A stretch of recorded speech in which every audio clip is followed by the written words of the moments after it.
وشر الأمور محدثاتها وكل محدثة بدعة وكل بدعة ضلالة وكل ضلالة في النار.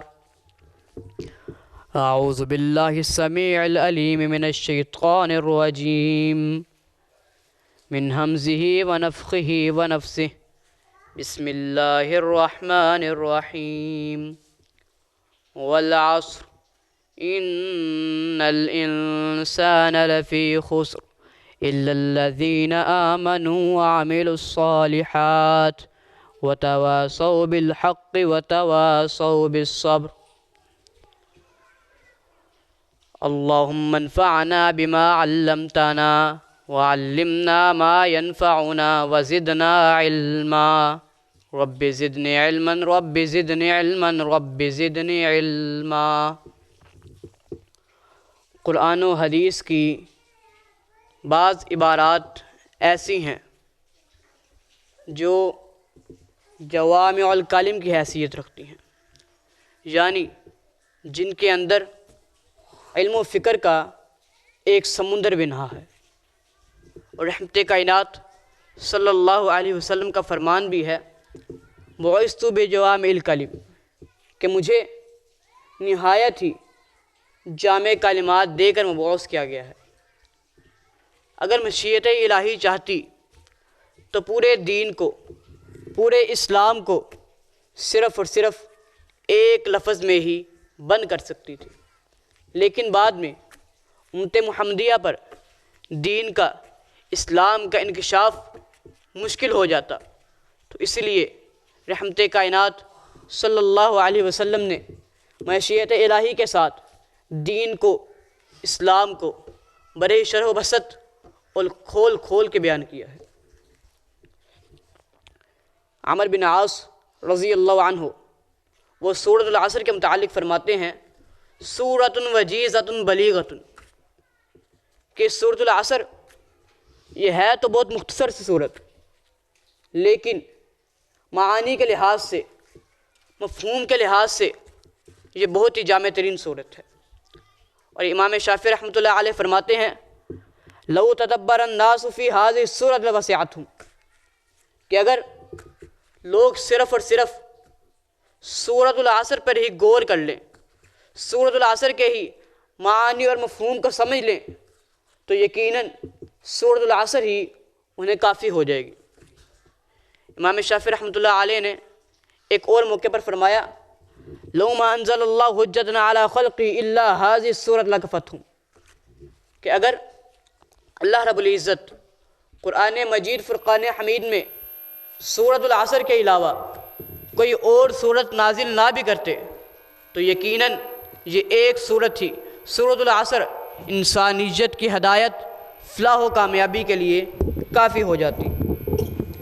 حضرات، بعض مفسرین نے تو یہاں تک کہہ دیا ہے کہ سورۃ العصر یہ قرآن مجید فرقان حمید کی آخری منزل کا اکثر موضوع احوال آخرت ہے، اور یہ سورت ان احوال کا نقطہ عروج ہے. اور یہ سورت بہت ہی زبردست قسم کی وصیت بھی ہے. اذا كان رجلان من اصحاب النبی صلی اللہ علیہ وسلم التقیا ولم يتفرقا حتى يقرأ احدهما على الآخر والعصر ان الانسان لفی خسر الا الذين آمنوا وعملوا الصالحات وتواصوا بالحق وتواصوا بالصبر. کہ صحابہ کرام جب ایک دوسرے سے ملاقات کرتے، ایک دوسرے سے ملتے، تو تب تک جدا نہ ہوتے جب تک ایک دوسرے کو والعصر ان الانسان لفی خسر الا الذين آمنوا وعملوا الصالحات وتواصوا بالحق وتواصوا بالصبر سورۃ العصر کی وصیت نہیں کر دیتے.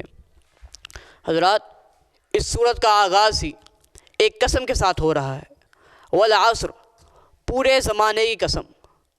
عصر زمانے سے مراد الزمان الذي يقع فيه حرکات بنی آدم من خیر و شر، زمانے سے مراد وہ زمانہ کہ جس میں ابن آدم کی، انسان کی حرکات سر انجام دیتا ہے.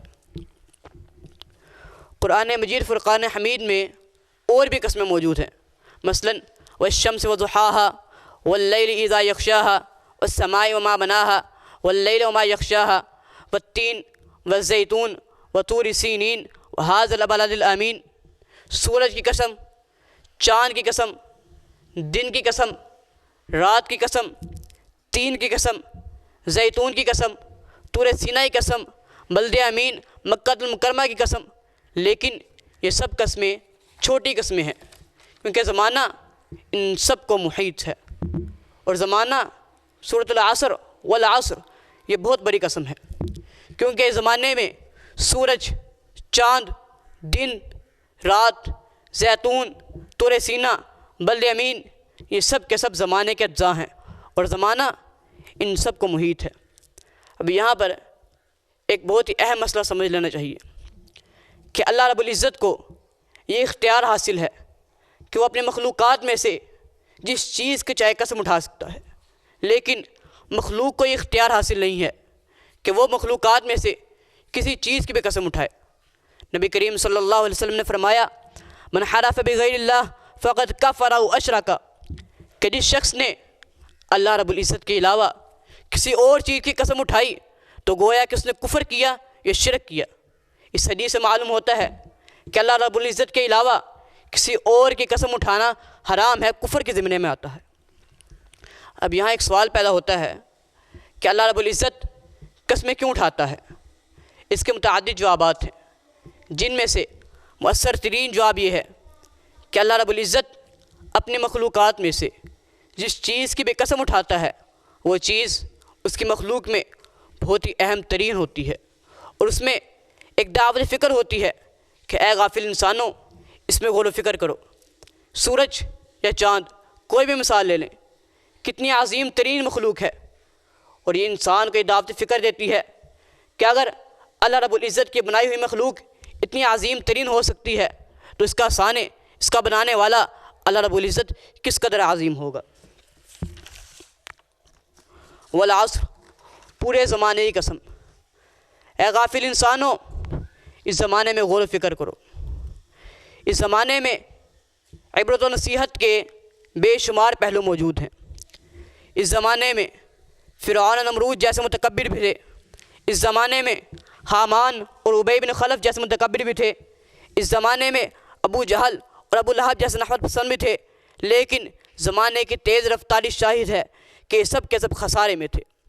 المختصر والعصر ایک چونکا دینے والی صدا ہے جو ایک حساس اور باشعور انسان کو جھنجھوڑ کر خواب غفلت سے بیدار کرتی ہے، اور اسے آفاق کی وسعتوں میں غور و فکر کی دعوت دیتی ہے کہ اے غافل انسان کھول آنکھ، زمین دیکھ، فلک دیکھ، فضا دیکھ، مشرق سے ابھرتے ہوئے سورج کو ذرا دیکھ.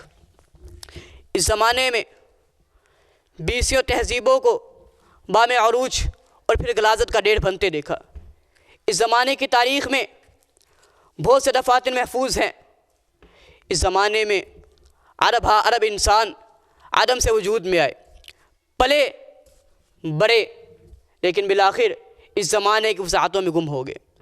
کس بن سائدہ جیسے لوگ بھی کہتے رہ گئے این الآباء والاجداد وَأَيْنَ ثمود وعاد وَأَيْنَ المریض والعواد وَأَيْنَ الفرائنة الشداد وَأَيْنَ من بنا وشید وزخرف ونجد وغرہ المال والولد وَأَيْنَ من بغى وطغى وجمع فعوى فقال انا ربكم الاعلى.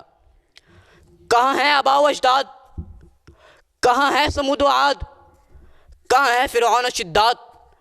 کہاں ہے وہ شخص جس نے بڑی بڑی عمارتیں بنوائی، اس دنیا کو خوب آراستہ کی اور سنوارا، مال و اولاد نے اس شخص کو دھوکے میں ڈالے رکھا؟ کہاں ہے وہ سرکش اور باغی جو کہا کرتا تھا انا ربکم الاعلی؟ دیکھ لو یہ سب کے سب انسان زمانے کی وسعتوں میں گم ہو چکے ہیں، لیکن ان کے آثار و نشانات آج بھی پکار کر کہہ رہے ہیں والعصر ان الانسان لفی خسر. بلا شبہ بلا شک سب کے سب انسان خسارے میں ہیں.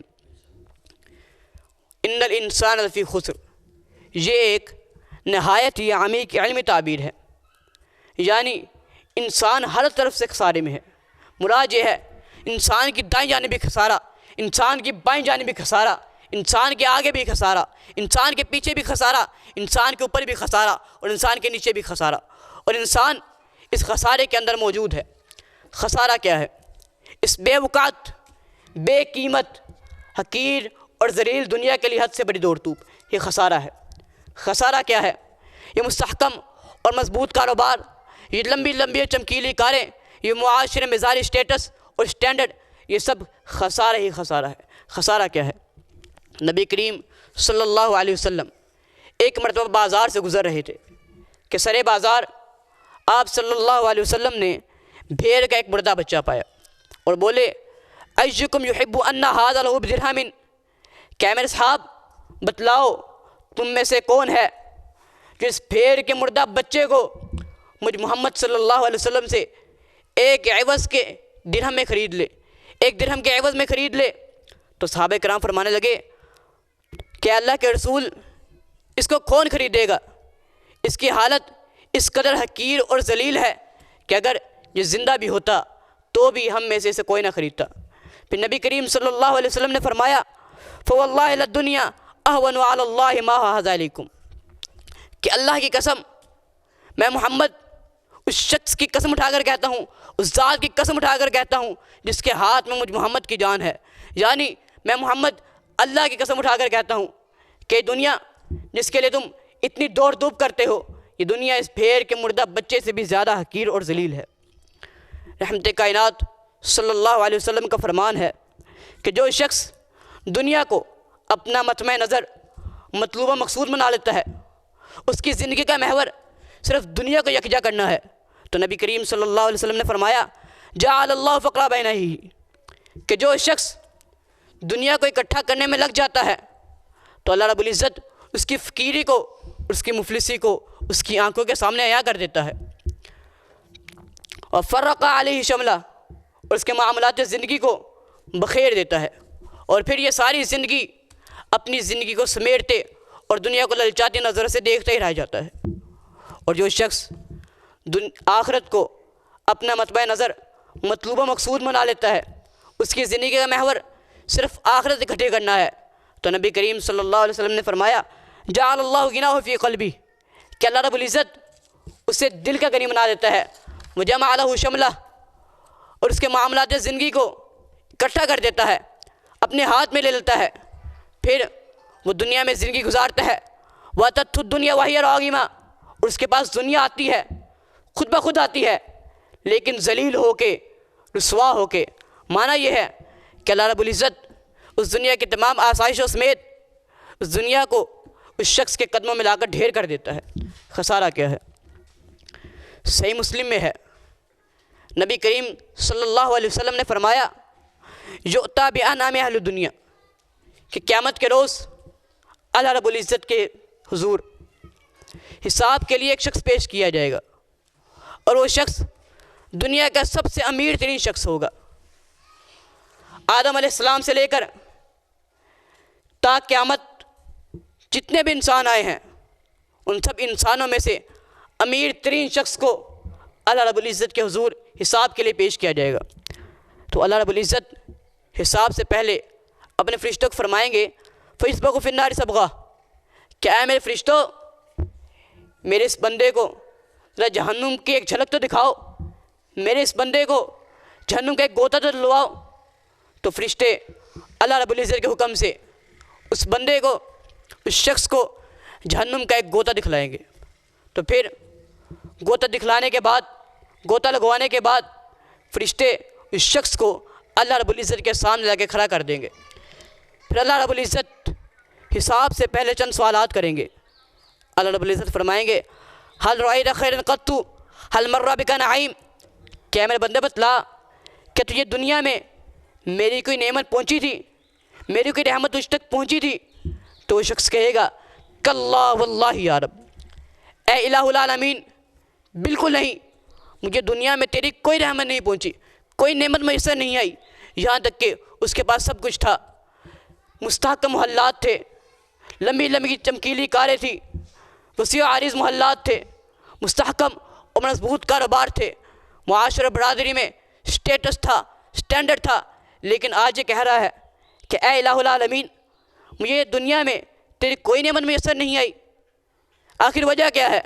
یہ شخص ایسا کیوں کہہ رہا ہے؟ اس کی وجہ فقط ایک ہے کہ اس نے جہنم کی ایک جھلک دیکھ لی ہے۔ جہنم کی ایک جھلک دیکھنے کی وجہ سے یہ دنیا کی تمام نعمتوں کو بھول چکا ہے۔ ان الانسان لفی خسر، اور بس یہی ہے کہ بلا شبہ بلا شک سب کے سب انسان خسارے میں ہے۔ انسان کے آگے پیچھے دائیں بائیں اوپر نیچے خسارے ہی خسارہ ہے، اور انسان اس خسارے کے اندر مستغرق ہے، اس خسارے کے اندر ڈوبا ہوا ہے۔ حضرات، اب اس خسارے سے نکلنے کا راستہ کیا ہے؟ مخرج کیا ہے؟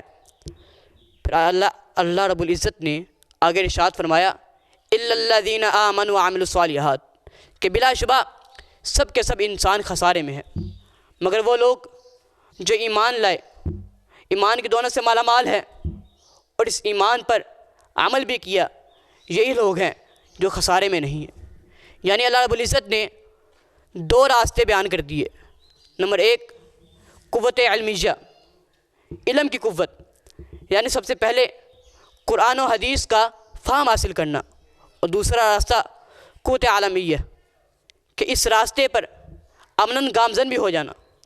اس مثال کو یوں سمجھیے کہ ایک شخص لاہور جانا چاہتا ہے، اسے سب سے پہلے لاہور کا راستہ معلوم ہونا چاہیے، تو پھر اگر اس کو راستہ معلوم نہیں ہوگا تو وہ کبھی بھی اپنی منزل مقصود تک نہیں پہنچ پائے گا۔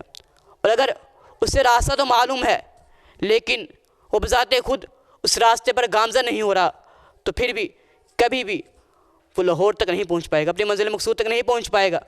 بالکل اسی طرح اگر کوئی شخص قرآن و حدیث کا فہم رکھتا ہے لیکن اس کے مطابق عمل نہیں کرتا تو وہ کبھی بھی منزل مقصود تک نہیں پہنچ پائے گا۔ اس ایک مثال سے یوں سمجھیے کہ شریعت ایک منار مستنیر ہے۔ پرانے زمانے میں جب لوگ سیر و سیاحت سفر کیا کرتے تھے تو راستے میں موجود روشن مینار کے ذریعے سے درست سمت کا اندازہ لگایا کرتے تھے، اور اگر کوئی شخص منار مستنیر کی ہدایت کو چھوڑ دیتا تھا تو وہ شخص اپنی منزل مقصود تک نہیں پہنچ پاتا تھا۔ بالکل اسی طرح جو شخص شریعت کو چھوڑ دیتا ہے، شریعت یہ مینار روشن مینار ہے، جو شخص اس کے مطابق چلے گا وہ اپنی منزل مقصود تک پہنچ جائے گا، اور جو شخص اس کے مطابق نہیں چلے گا وہ کبھی بھی اپنے منزل مقصود تک نہیں پہنچ پائے گا۔ نبی کریم صلی اللہ علیہ وسلم نے فرمایا ترکت فیکم امرین لن تضلوا ما تمسکتم بہما کتاب اللہ و سنت رسولہ، کہ میں تم میں دو چیزیں چھوڑ کے جا رہا ہوں، دو چیزیں، اگر تم ان دونوں چیزوں کو مضبوطی کے ساتھ تھام لوگے، مضبوطی کے ساتھ پکڑ لوگے، تو پھر تم کبھی بھی گمراہ نہیں ہو سکو گے، اور اگر تم نے ان دونوں چیزوں کو چھوڑ دیا، ترک کر دیا، تو پھر تم گمراہی کے صحرا میں بھٹکتے رہو گے، تمہیں اس صحرا سے نکلنے کا کوئی بھی راستہ معلوم نہیں ہوگا۔ اور وہ دو چیزیں ہیں کتاب اللہ یعنی قرآن مجید، اور نبی کریم صلی اللہ علیہ وسلم کی سنت۔ پھر آگے اللہ رب العزت نے فرمایا وَتَوَاصَوْا بِالْحَقِّ وَتَوَاصَوْا بِالصَّبْرِ، کہ صرف خود ہی اس پر عمل پیرا ہو جانا یہی کافی نہیں، بلکہ ایک دوسرے کو حق بات کی اور صبر کرنے کی وصیت یہ بھی لازمی ہے۔ شیخ صالح العثیمین رحمۃ اللہ علیہ اپنی کتاب میں فرماتے ہیں والصبر ثلاثۃ اقسام، کہ صبر کی تین قسمیں ہیں۔ الاول صبر علی طاعت اللہ، والثانی صبر عن محارم اللہ، والثالث صبر علی اقدار اللہ۔ صبر کی پہلی قسم ہے اللہ رب العزت کی طاعات پر صبر، جو اللہ رب العزت نے حکم دیا ہے اس پر صبر کرنا، اس پر ڈٹ جانا، اس پر جمے رہنا۔ اس لحاظ سے نماز قائم کرنا یہ ایک صبر ہے، روزہ رکھنا یہ ایک صبر ہے، حج کرنا یہ ایک صبر ہے، اور دیگر نیکی جن کا شریعت میں حکم آیا ہے ان سب کو بجا لانا یہ صبر ہے۔ دوسری قسم ہے الصبر عن محارم اللہ، کہ جس چیزوں سے اللہ رب العزت نے منع کر دیا ہے ان چیزوں سے رک جانا یہ صبر ہے۔ اس لحاظ سے زنا کو اپنے آپ سے روکنا یہ صبر ہے، غیبت سے اپنے آپ کو روکنا یہ صبر ہے، چغلی سے، جھوٹ سے اور ہر اس کام سے اپنے آپ کو روکنا جس کا اللہ رب العزت نے اپنی شریعت میں منع کر دیا ہے، یہ صبر کے قبیل میں سے ہے۔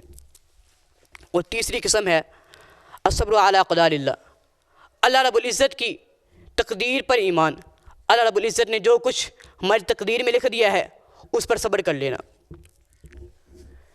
تو یہاں سے ہمیں یہ بات معلوم ہوتی ہے کہ باہم ہمیں ایک دوسرے کو حق بات کی وصیت کرنی چاہیے، طاعات بجا لانے میں، معصیات سے رکنے میں، اللہ رب العزت کی مقرر کردہ تقریر پر ایمان لانے پہ، چھوٹا بڑے کو، بڑا چھوٹے کو، والدین اولاد کو، اولاد والدین کو، حاکم محکوم کو، محکوم حاکم کو حق بات کی اور صبر کرنے کی وصیت کرتا رہے۔ یہی ہے وہ راستہ جس کی طرف رحمت کائنات صلی اللہ علیہ وسلم نے اشارہ کیا تھا، من سلک طریقا یلتمس فیہ علما سہل اللہ لہ طریقا الی الجنہ، کہ جو شخص کسی راستے پر گامزن ہوتا ہے، کسی راستے پر چلتا ہے اور اس کا اس راستے سے مقصود علم حاصل کرنا ہوتا ہے، تو اللہ رب العزت اس شخص کے لیے جنت کے راستے کو آسان بنا دیتے ہیں۔ حضرات، صحابہ کرام اور سلف صالحین اس راستے پر چلے اور خوب چلے۔ جابر بن عبداللہ انصاری رضی اللہ عنہ، وہ صرف ایک حدیث کی سماعت کے لیے شام تک پہنچے۔ انہوں نے حدیث قصاص، ایک حدیث انہوں نے پہلے بھی سن رکھی تھی، لیکن ان کی خواہش یہ تھی کہ میں یہ حدیث اس شخص سے سنوں جس شخص نے نبی کریم صلی اللہ علیہ وسلم کے سامنے بیٹھ کے بنفس نفیس یہ حدیث سنی ہے۔ تو جب جابر بن عبداللہ رضی اللہ عنہ کو پتہ چلا کہ نبی کریم صلی اللہ علیہ وسلم نے فلاں مجلس میں فلاں موقع پر یہ حدیث بیان کی تھی، اور اس وقت اس مجلس میں فلاں فلاں صحابے موجود تھے، تو معلوم ہوا کہ بیچ میں سے کئی سارے اصحاب اللہ کو پیارے ہو چکے ہیں، وفات پا چکے ہیں، لیکن ایک صحابی عبداللہ بن انیس رضی اللہ عنہ جو ابھی تک زندہ ہیں، ابھی تک حیات ہیں، تو وہ اس ایک حدیث کو سننے کے لیے شام تک پہنچے۔ عبداللہ بن انیس رضی اللہ عنہ کا گھر ڈھونڈتے ڈھونڈتے ان کے دروازے تک جہاں پہنچے، انہوں نے ان کے دروازے کھٹکایا، باہر ان کا غلام آیا اور انہوں نے پوچھا، جی آپ کون ہے، کس سے ملنا ہے؟ تو فرمانے لگے کہ عبداللہ بن انیس کا گھر ہے۔ تو ان کے غلام نے کہا، جی بالکل یہ عبداللہ بن انیس کا گھر ہے۔ تو فرمانے لگے کہ جاؤ جا کے کہو کہ تم سے جابر ملنے آئے ہیں۔ تو غلام نے جا کر عبداللہ بن انیس رضی اللہ عنہ کو یہ خبر دی کہ باہر کے جابر آئے ہیں، آپ سے ملنا چاہتے ہیں۔ تو عبداللہ بن انیس نے فرمایا، کون جابر؟ جا کے پوچھ کیا کون ہے، کیا کام ہے؟ تو جب ان کا نوکر واپس آیا، پوچھا کون؟ کہ جابر بن عبداللہ انصاری رضی اللہ عنہ۔ تو غلام نے جا کر فوری عبداللہ بن انیس کو خبر دی کہ آپ سے ملنے نبی کریم صلی اللہ علیہ وسلم کے جلیل القدر صحابی جابر بن عبداللہ رضی اللہ عنہ آئے ہیں۔ تو عبداللہ بن انیس فوراً ہی اپنی مصروفیات کو چھوڑ کر دروازے کی طرف بھاگے، اور جب انہوں نے جابر بن عبداللہ رضی اللہ عنہ کو دروازے پر دیکھا تو وہ خوش ہو گئے اور کہنے لگے کہ آج خیر ہو کہ نبی کریم صلی اللہ علیہ وسلم کے اتنے بڑے صحابی، اتنے جلیل القدر صحابی جابر بن عبداللہ رضی اللہ عنہ آج میرے غریب خانے میں آئے ہیں۔ وہ سب ان سے معاملات، دوسرے دیگر مسائل حل کرنا شروع کر دیے، لیکن جابر بن عبداللہ انصاری رضی اللہ عنہ فرمانے لگے کہ نہیں، باقی باتیں بعد میں، سب سے پہلے مجھے وہ حدیث سناؤ جو تم نے نبی کریم صلی اللہ علیہ وسلم سے سنی تھی۔ عبداللہ بن انیس فرمانے لگے کون سی حدیث؟ تو جابر بن عبداللہ رضی اللہ عنہ نے فرمایا کہ حدیث قصاص جو تم نے نبی کریم صلی اللہ علیہ وسلم سے سنی تھی۔ صرف ایک حدیث کی خاطر جابر بن عبداللہ رضی اللہ عنہ نے سعودی عرب سے لے کر شام تک کا سفر طے کیا۔ لو کان الایمان عند الثریۃ لنالہ رجال او رجل من ہؤلاء لو کان الایمان عند الثریۃ۔ نبی کریم صلی اللہ علیہ وسلم نے فرمایا کہ اگر ایمان ثریہ ستارے کے بلندیوں پر بھی پہنچ جائے تو پھر بھی میری امت کے کچھ اشخاص ایسے ہیں جو دین کو، ایمان کو ثریہ ستارے کے بلندیوں سے بھی لے آئیں گے۔ بعض افراد مساجد کا، دینی مدارس کا اور علماء کا مزاح اڑاتے ہوئے کہتے ہیں کہ دیکھ لو، دنیا چاند پر پہنچ چکی ہے اور یہ بھی طہارت کے مسائل پہ پھر رہے ہیں۔ ہم کہتے ہیں کہ چاند پر پہنچنا کمال نہیں، صحیح طریقے کے ساتھ طہارت حاصل کرنا یہ کمال ہے۔ قبر میں یہ سوال نہیں ہونا کہ تم نے چاند پر گئے تھے یا نہیں گئے تھے، بلکہ قبر میں عذاب طہارت کو درست نہ کرنے کی وجہ سے ہونا ہے۔ نبی کریم صلی اللہ علیہ وسلم جب دو قبروں کے درمیان سے گزر رہے تھے تو آپ صلی اللہ علیہ وسلم نے فرمایا انہما یعذبان، کہ ان دونوں کا عذاب دیا جا رہا ہے، اور ان دونوں کو کسی بڑی چیز کی وجہ سے عذاب نہیں دیا جا رہا۔ ان میں سے پہلا وہ شخص ہے جو چغل خوری کیا کرتا تھا، اور دوسرا وہ شخص ہے جو اپنے پیشاب کے چھینٹوں سے نہیں بچتا تھا۔ اب دیکھیں عذاب کس وجہ سے ہو رہا ہے، چاند پر نہ جانے کی وجہ سے یا طہارت ٹھیک نہ کرنے کی وجہ سے؟ طہارت ٹھیک نہ کرنے کی وجہ سے اس شخص کو عذاب ہو رہا ہے۔ اس لیے ہم کہتے ہیں کہ چاند پر پہنچنا کمال نہیں، صحیح طریقے کے ساتھ طہارت حاصل کرنا یہ ایمان ہے۔ لو کان الدین لو کان الایمان عند الثریہ، نبی کریم صلی اللہ علیہ وسلم نے فرمایا اگر ایمان ثریہ ستارے کی بلندی پر بھی پہنچ جائے تو میری امت کے کچھ اشخاص اس دین کو، ایمان کو ثریہ ستارے کی بلندیوں سے بھی کھینچ لائیں گے۔ مقصود صرف علم ہے، ہم چاند پر جانے کی کوشش ضرور کرتے، ہم ثریہ ستارے کی بلندیوں پر جانے کی کوشش ضرور کرتے، اگر ہمیں یہ بات معلوم ہو جاتی، ہمیں پکا یقین ہو جاتا کہ علم، دین، اسلام ثریہ ستارے کی بلندیوں پر ہے، ہمیں چاند پر جانا مرغوب نہیں کر سکتا۔ ہمیں جو چیز مرغوب کر سکتی ہے وہ ہے صرف دینی اور شرعی علم۔ امام بقی بن مخلد اندلسی رضی اللہ رحمۃ اللہ علیہ، انہوں نے 3 بر اعظموں کا سفر طے کیا، یورپ، افریقہ، ایشیا، صرف 7 احادیث کی سماعت کے لیے۔ اس وقت جہاز موجود نہیں تھے، وہ اندلس سے بغداد پہنچے صرف اور صرف 7 احادیث کی سماعت کے لیے۔ اور یہی وہ لوگ ہیں من سلک طریقا یلتمس فیہ علما، جو شخص کسی راستے پر چلتا ہے اور اس راستے میں علم کو تلاش کرتا ہے، سہل اللہ لہ طریقا فی الجنہ، اللہ رب العزت جنت کے راستے کو اس کے لیے آسان کر دیتا ہے۔ جو اس راہ پر گامزن نہیں، جو اس راہ پر نہیں چلتا، تو چاہے وہ MNA، MPA، وزیر اعلیٰ یا وزیر اعظم ہی کیوں نہ ہو جائے، اگر وہ توحید الہی سے دور ہے، شریعت سے دور ہے، تو ہماری اس کے نزدیک کوئی حیثیت نہیں۔ اولئک ہم شر البریہ، یہی لوگ ہیں جو تمام کی تمام مخلوقات میں سے سب سے بدترین مخلوق ہیں۔ اللہ تعالیٰ سے دعا ہے کہ اللہ رب العزت ہمیں کتاب و سنت پر عمل پیرا ہونے کی توفیق عطا فرمائے۔